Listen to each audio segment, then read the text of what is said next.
How's it going, everyone? This is Fine Game Connoisseur, and welcome back to this Let's Play of EVE Online. And so you're watching episode 2, and so today I just want to continue covering this game.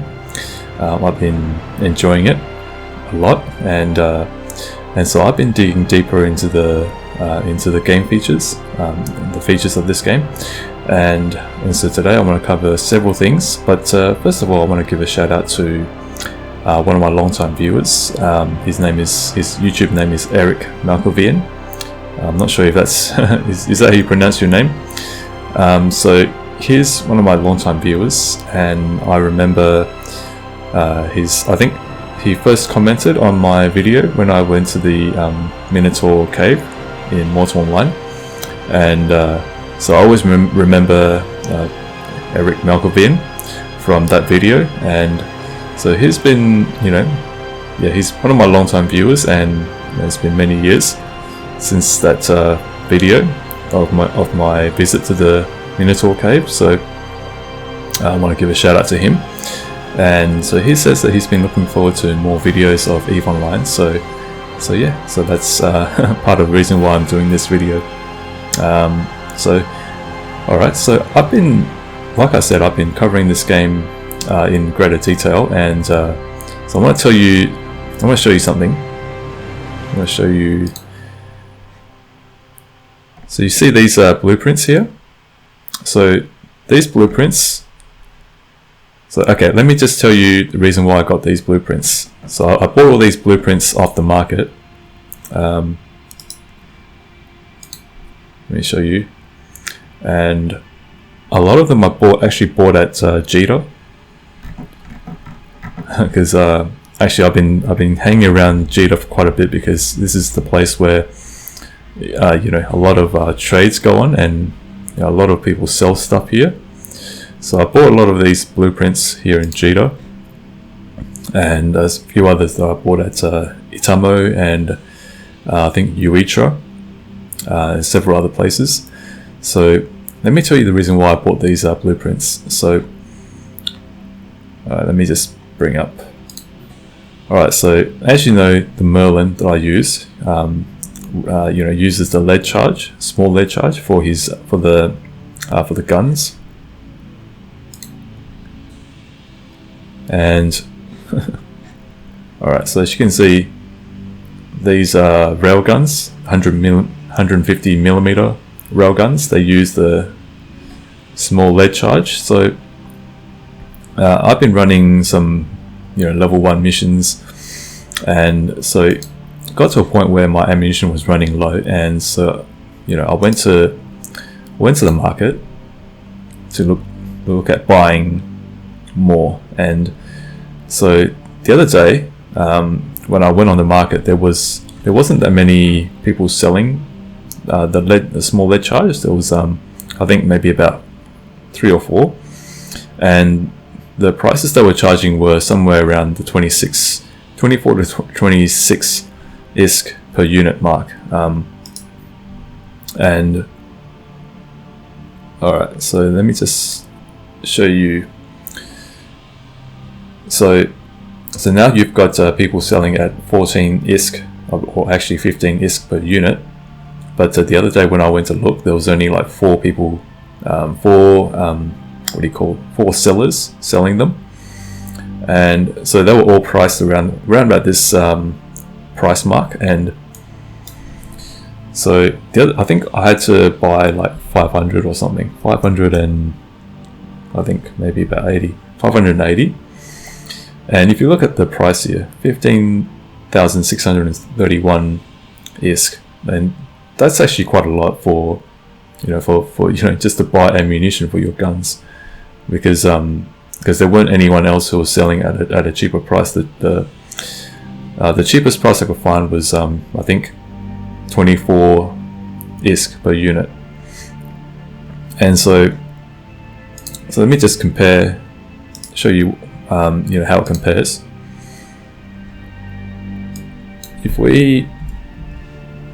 So you can see if you buy the same amount for that price, you can see how there's a big price difference. 8,682 is compared to what is it, 15,000? That's quite a big difference. And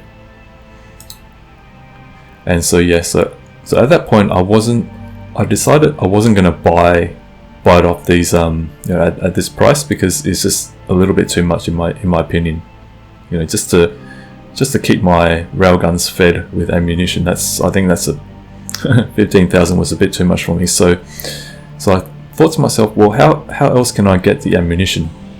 So the idea came to my mind that I was gonna maybe try and make them myself, because as a player, I love to not only do PvE, but I also love to craft.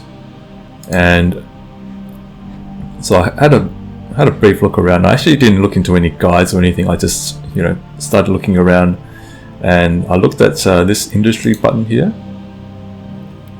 So it just came up with this this window, and it says please install blueprint.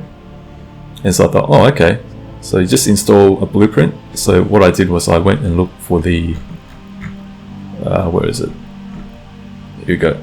So I went and looked for the small lead charge blueprint, which you can get off the market, which I did. And so if you click on that, alright, so here you can see all you need to do is install the blueprint and then have the materials that is needed. Titanium, actually I think it's 118. Yeah, the fonts are so small. But I think you can increase the font size in this game. So you need 118 units of titanium and 1 unit of Mexilon. Mexilon, is that how you pronounce it? And 2 units of isogen, and then you'll get it's enough to make 100 units of small lead charge. And so that's all you need really, and you don't need to worry about all these other things. All you need to do is just push start, which I will just demonstrate. So okay, so it's going to take 4 minutes, but yeah, but this is very small material requirement, so I'll just demonstrate to you. So yeah, so you wait for the counter to the timer to count down, and all right. So while that's happening, I'll just tell you why this is something that's really opened the game a lot more for me. It actually, as you go deeper, this game actually opens up for you a lot more. I think a lot of players who come into this game, they get overwhelmed by all these spreadsheets and, or not spreadsheets, but all these listings and things like that. It becomes it starts to get really complicated, I think, just by the way it looks, and I can really understand how some players they call this game a game of Excel spreadsheets, which I've heard a lot of people call EVE Online that. They say that this is a game of spreadsheets, and I mean you get these buttons like export to file, and it can get a little bit too complicated for some people, and I can totally understand that. And so when people look at things like blueprints, when people hear the word blueprint, they think to themselves, oh, this is going to be something that's complicated, and they sort of stay away from it. But if you're willing to actually just dig a little bit deeper, it's actually not that complicated at all. It just looks complicated, but it's not, because all you have to do is buy the blueprint for whatever it is that you want to manufacture, and then just bring up the industry window, and you just put the blueprint inside, and then have the material sitting there at the ready, and just click start. So in this game, you can actually manufacture whatever it is that you want to manufacture, and so in this way, you don't actually have to buy things off the market. You can actually be self-sustainable, sustain your build everything you need. And that's what I've done. I bought the melon, I bought the guns, the power diagnostic system, everything that I need for my Merlin, and also for, this is another thing I'll go into later. So if you have the blueprints and you have the materials, then you can sustain yourself. You do not need a a separate crafting character like you need in Mortal Online and in some other MMORPGs. You can actually just but I think you need, let me just have a look. I think you do need some skill. Actually, I don't think you need any skill at all. You can actually just use it without any skill requirements, but I do think that you need at least industry as a minimum. Let me just see.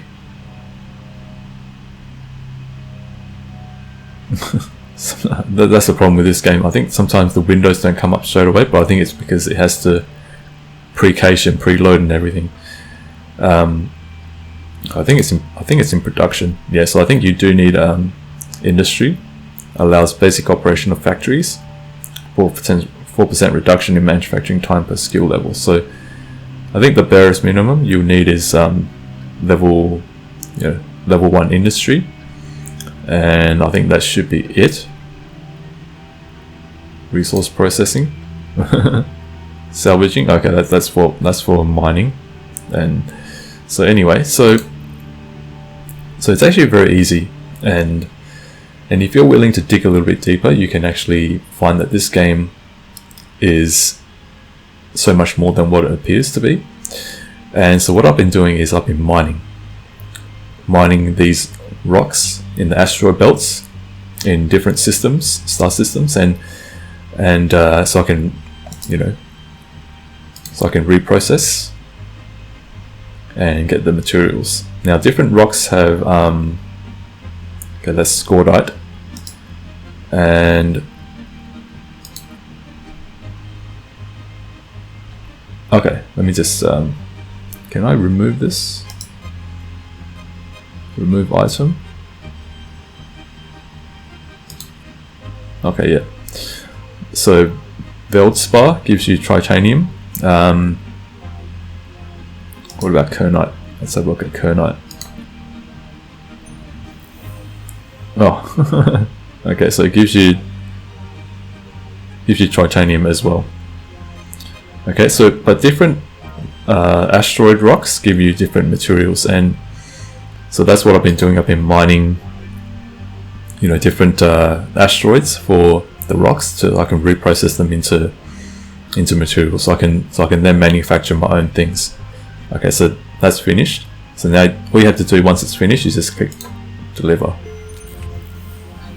Okay. So outcome is 100 units of small lead charge, which is here. So as you can see, in this way you can actually not, you don't have to buy anything off the market. Once you have the blueprint and you have the materials, you can actually be self-sufficient in that sense, in that you don't need to buy things off the market and rely on other people to supply them for you. You can actually just manufacture things yourself, and that brings me to another point as well.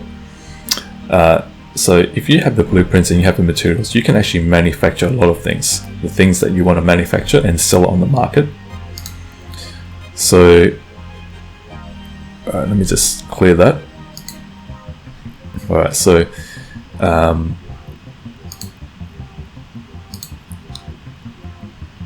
okay, so let's use the Merlin as an example. Okay, so there's someone selling at 294,000. Actually, it's actually more like 295,000 ISK. But let's say you have the materials to manufacture the Merlin. Then here's a way you can compete on the market. You can actually put it at a lower price, slightly lower, and that way, people who are looking to buy this, they will buy your unit instead of these ones, which are, at cheater 259,000. I mean, if you're selling at, let's say, 290,000, then chances are someone's going to buy your 290,000 Merlin instead of this one.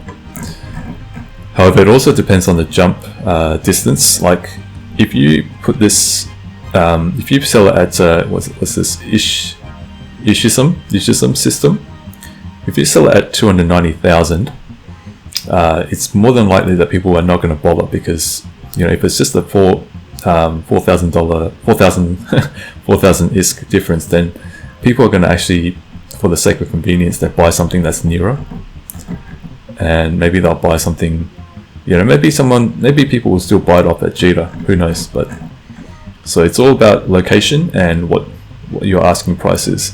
So that is one way you can participate in the player-driven market, and that's what I sort of sensed as well when I figured out that I can manufacture everything I need, and if I have surplus, then I can sell it on the market.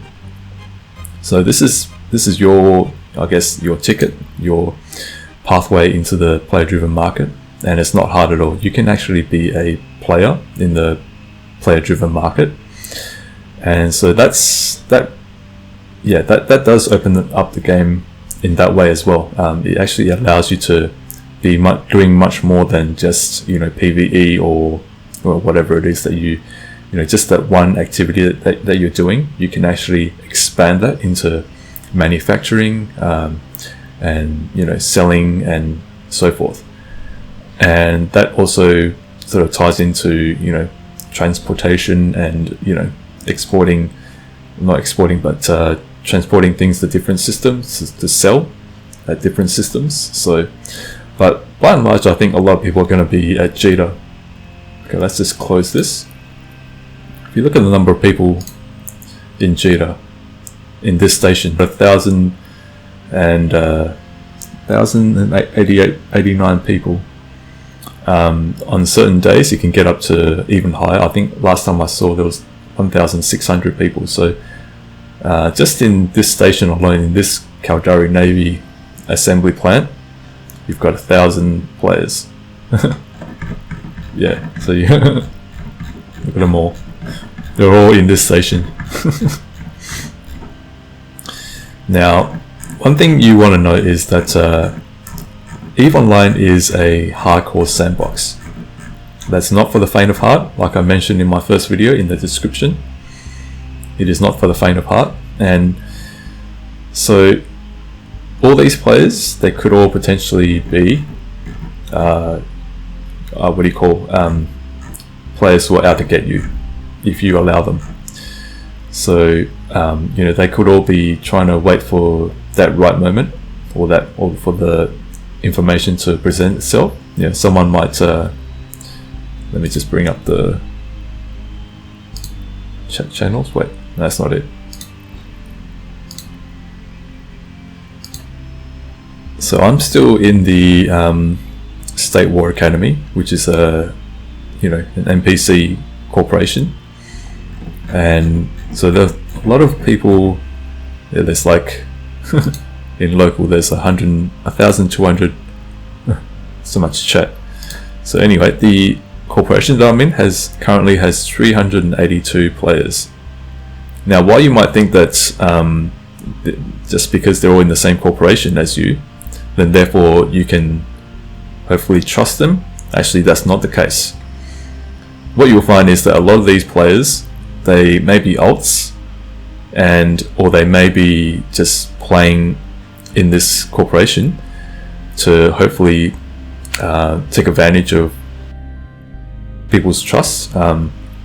Maybe they're looking to find someone that's overly trusting, and they might wait for someone to say, hey, I'm going to this system, I'm going to haul X number of units of whatever it is, and once they have the information, then they will say, hey, let's team up and let's do it together. And then of course, if you believe them, then and you go off to somewhere, then they may actually lead you to a trap, or they may get someone to destroy your ship, and then they can loot your ship, loot your wreckage.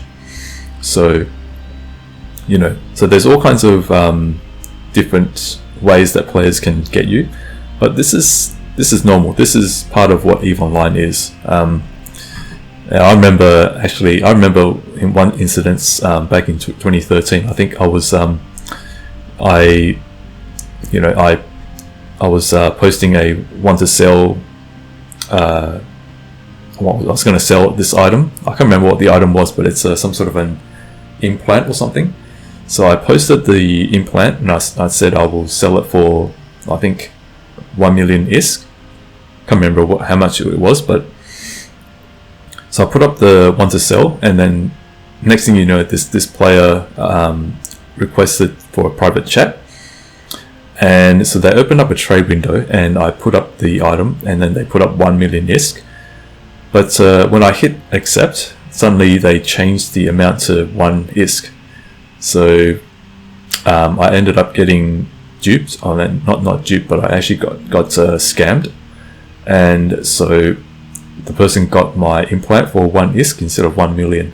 And then later on they said, haha, I got you, you know, you fell for it. And you know, I was upset to lose that item, but at the same time I figured, you know, this is EVE Online, and this is just, you know, just part and parcel of playing what this game entails. And so I didn't actually get too upset by that. I just, you know, sort of accepted it.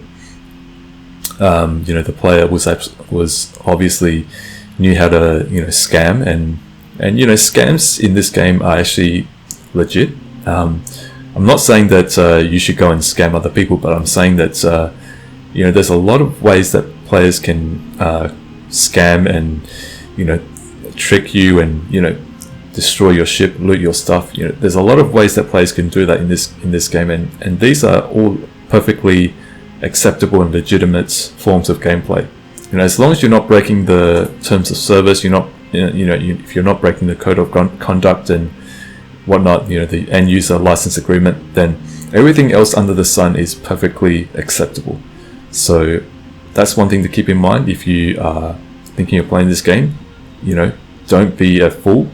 Don't be don't trust people too much. In fact, one rule of thumb I would say is don't trust anyone, unless you really know that they can be trusted. And, you know, I'm sure you've heard of stories, you know, online articles that have, you know, covered, you know, huge heists, you know, where high-level scams took place. You know, one player who was in a corporation, you know, they managed to you know, convince the higher-ups to let him have access to all the expensive corporation assets and lots of ISK, and they ran off with it. You know, so that's the sort of thing that you know, makes this game, I suppose, infamous. But you know, like I said, guys, you know, this game does not, you know, it's not here to protect you from these things. In fact, you have to be the one who plays smart and play. What is this? Oh, Paulo is a suspect. Okay, so this player became a suspect in Jita. Okay. Alright, so let me just show you a few other things as well. People and places. So I've bookmarked quite a number of these locations, and if you see this Garista's hideaway, derelict ruins, and another Garista's hideaway, these are all, if I'm not mistaken, these are all locations that will randomly appear and disappear as time goes by. So if you're in a certain system, then you may actually be able to participate in you know, PvE that's, you know, what do you call that, sort of generates itself, and it's very much random. So I will go to one of these systems and see whether I can find some action. But let me just recommend that if you've done the missions for Ranta Turumo, yeah, the names in this game are, you know, rather, you know, a bit random. You know, this guy's name sounds like he's a, you know, like a sports car driver or something, in my opinion. But yeah, go to Coxseri Velen in Uritra. He will actually give you 10 missions, and during those 10 missions you will get a let me just make this active.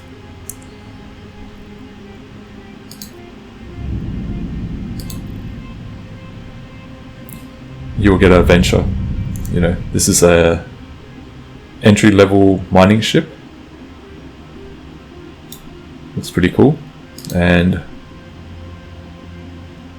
this is how I've outfitted it, with 2 mining lasers and a salvager and a survey scanner, afterburner, and a small shield extender just to add a buffer to my defenses, because in the event that I do get you know, spotted and someone decides to try and take down my ship, at least I've got a little bit of shield buffer to give me enough time to warp out and mining laser upgrade, as well as where's my how do you access the, yeah, so there's still some parts of this game I'm still, anyway, I'll show you what I've got. So I've got 2 mining drones as well. Okay, and so you will get this ship if you do that mission for that what's his name, Coxery Velen, and if you complete his last mission, I believe it's the second last or the last one, then you will get, you also get a Badger, which is an industrial ship. It has a huge, look at it, look at the size of this thing, absolutely massive. So this is your cargo hauler, and let me just show you how much it is capable of carrying. Capacity. So look at this, 4,000 square meters. And so what I actually did was I actually repackaged my new player starter ship, the Ibis, and I repackaged it and I put it inside this Badger, and it actually fits. It actually took up something like a quarter of the cargo volume, cargo storage size. So you can carry a lot of things using the Badger. So if you're mining and you have lots of let's say lots of ore that you need to transport between systems, this is a great ship. And now I haven't actually gotten around to outfitting it yet, but you can see that it has lots of high slots and quite a lot of low slots, and you've got 2 high slots for I don't know what you can use it for, but I'll figure out later. I'll figure out some way to outfit this ship.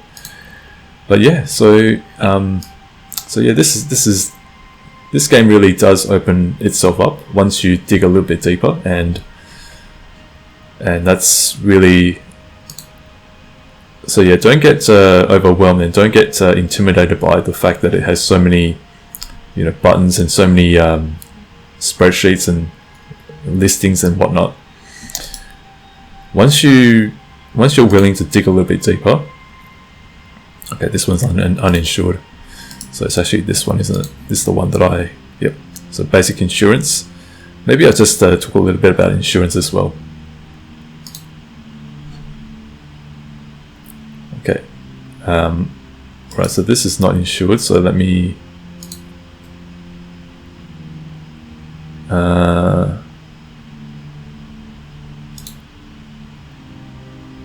Okay.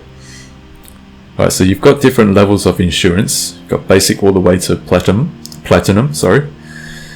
So if you look at, if you pay this amount, you will get this, you know, amount of ISK in the event that your ship gets destroyed. You'll get payout unless you get concorded, and that's a way of saying that you got destroyed by concorder for doing something illegal. Now, what I would recommend is that if you have a Tech 1 ship, just go with a basic insurance, because if you look at platinum, the cost is almost 100,000 ISK, and you're only getting 331,000 ISK in return. So that's between this one and this one. I think it's a bit of a just, you know, 50,000 ISK difference. Because if you think about it, if you pay this amount compared to this one, you're paying another 70,000 ISK, and you know the difference that the amount that you get is not that much different, you know. So if you add that up, it's only about 50,000 ISK difference. So if you ever take one ship like the Merlin, then just go with basic. I don't think it's worth it to get platinum, because it's just too, you know, for the amount that you pay, it's not really giving you value for money, in my opinion, you know. But you know, you only go for this one if you absolutely need it. But if you don't need that kind of amount, then just go with basic. I think basic is sufficient for Check 1 ships. Unless, of course, you know, your ship has lots of expensive modules, then you know, maybe you can go for something a little bit more pricey. But okay, so this is the right one, isn't it? Yep, this is the one. So let's just end it off with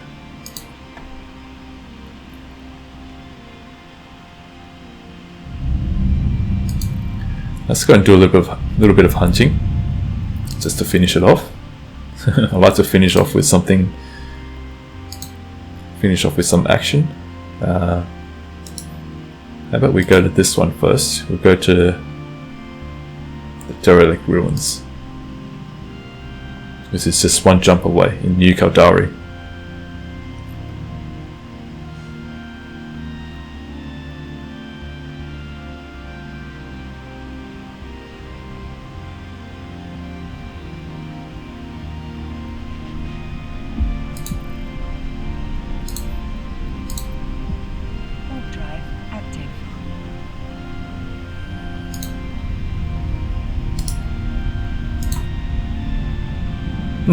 Yeah, you see that? I walked right through the the TV billboard. This is a funny thing about this game. There is no line of sight firing. You know, if your enemy is behind an object and you fire the weapon, it will actually hit. And you can walk through planets. You can walk through everything, like, you know, objects in your way. So in that way, this game is a little bit it's a little bit different in that there is no okay.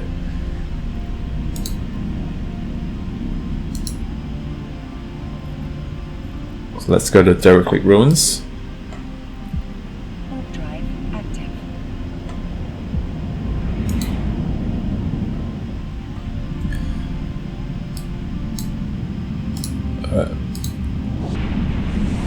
Yeah, so this game doesn't have you know, if something is in your way, then ooh, what is this? Ooh, interesting. Okay, so destroyers.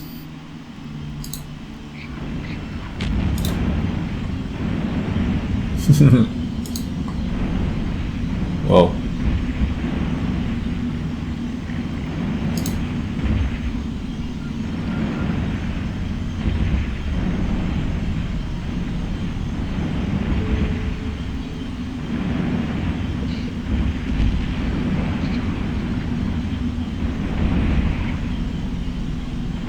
Okay. So yeah, my shields are holding up.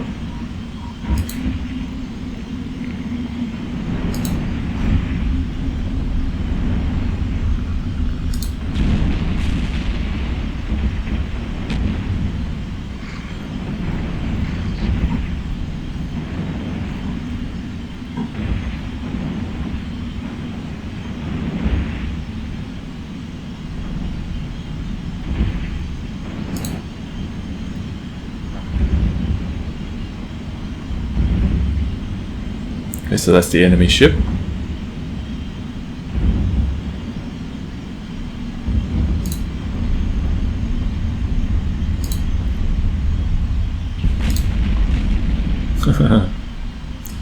Yeah, I love the explosions in this game. I think they've really done a good job with the explosions. Huh?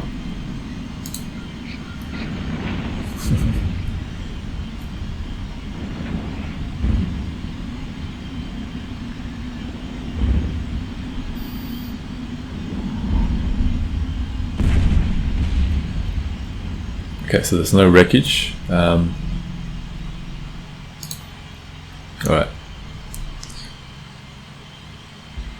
Okay, how about we go somewhere else? Actually, I think this video is getting a little bit too long, but maybe I'll do more of this next time. There's a lot of places that I can show you guys, but I think for now, I will just hang on. Let me just go back to Jita.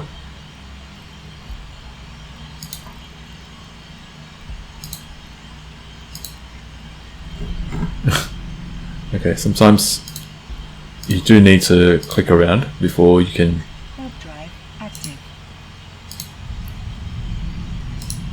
reload.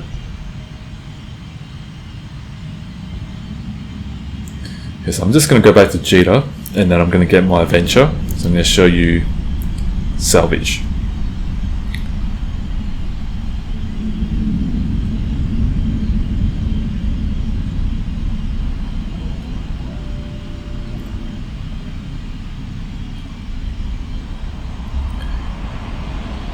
Yeah, so so the jump sequence is very nice to look at as well. Drive active.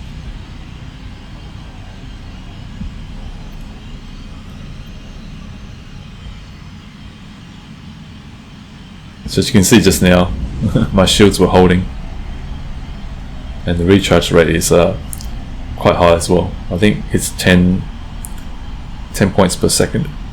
If you look at the fittings, yeah, 10 per second. So it's actually quite a formidable shield tank.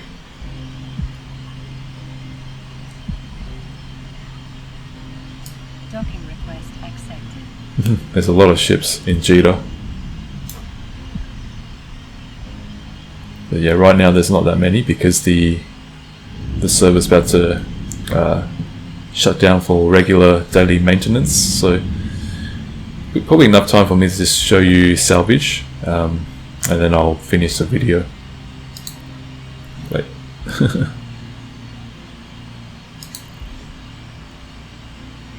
Okay.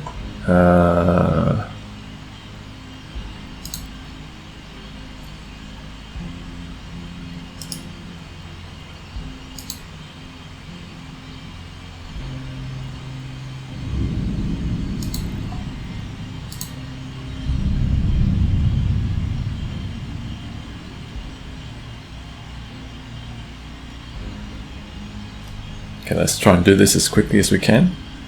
Hopefully no one else is where is... Okay, set destination.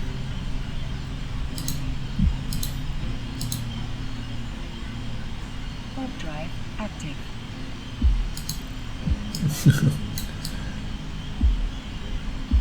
Yeah, there's a lot of let me just see. Yeah, there's 1,292 people just in Jita.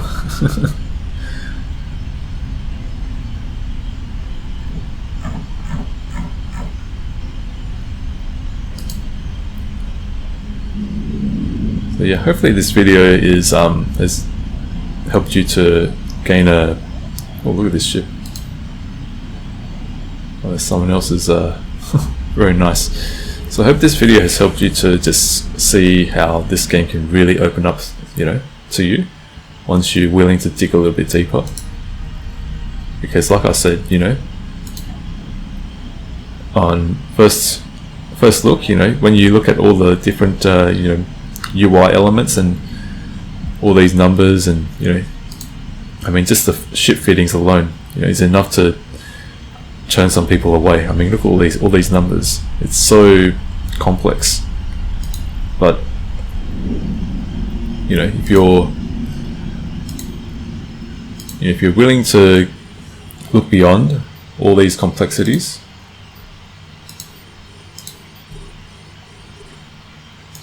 then you know, this can be a very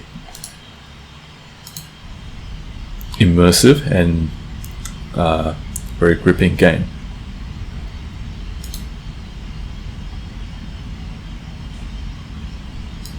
Okay. So now my venture is trying to salvage this wreck. Okay, just stop. You don't need to go all the way up.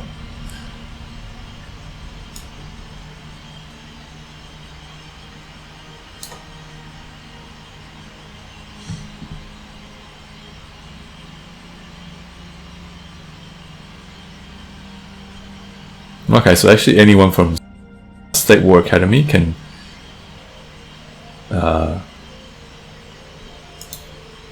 actually salvage this. Okay, that's too far away. Okay, so anyone from State War Academy can salvage this. So good thing that that I came before anyone else, before someone else from State War Academy came and salvaged it. So yeah, do get an afterburner on your on your ships, because it will really cut down the time in traveling, and in combat it can be really helpful as well. So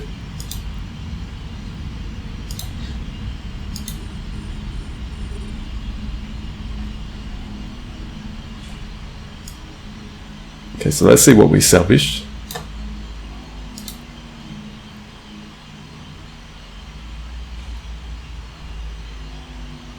And what did I get? Huh? Didn't get anything.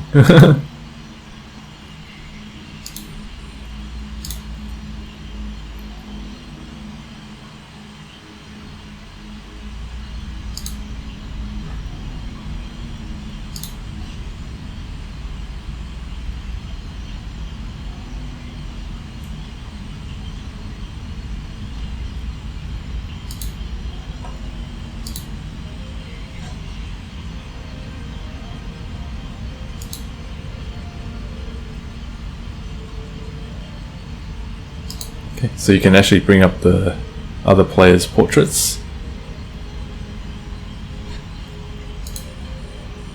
This looks a bit like Trinity in the Matrix.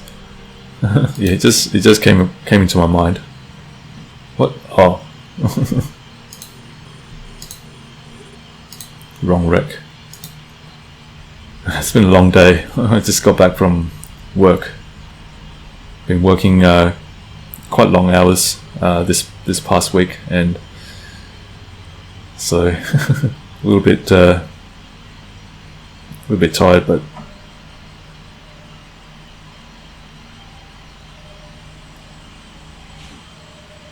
okay, contains nothing of value. So sometimes you won't get anything, but at least we got this, and let's have a look at how much this sells for. Okay, so 5,000 ISK. So if you're interested in making some additional income from your missions, then you can.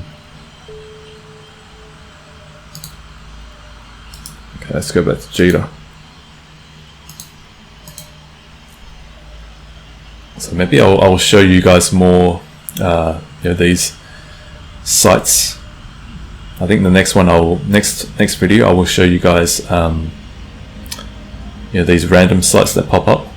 Ooh, plus the shut down in 4 minutes. Okay, I better log off before I. Yeah. So, all right. So, thanks guys for watching this video, and hope that you enjoyed it. And so let's just get ourselves docked in Jita. In Jita 4. Moon 4 Caldari Navy Assembly Plant. Yeah, this is probably the station that where a lot of the trades that take place. Okay, yeah. Alright, so another thing as well, if you interested in joining me in this game, you can sign up for an EVE Online account using the link in the description. And if you sign up using that link, you will get 1 million skill points. So if you sign up using that link, you'll get a head start.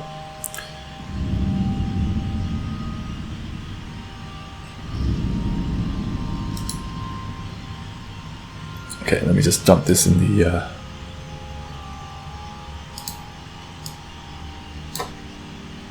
okay. So a lot of stuff in my item hanger. Alright, so this is where I'll leave it. So thank you very much for watching, and hope that you can please like, comment, subscribe, hit the bell icon, and share this video. Look forward to seeing you next time. This is Fine Gaming Connoisseur. Take care and have a good day.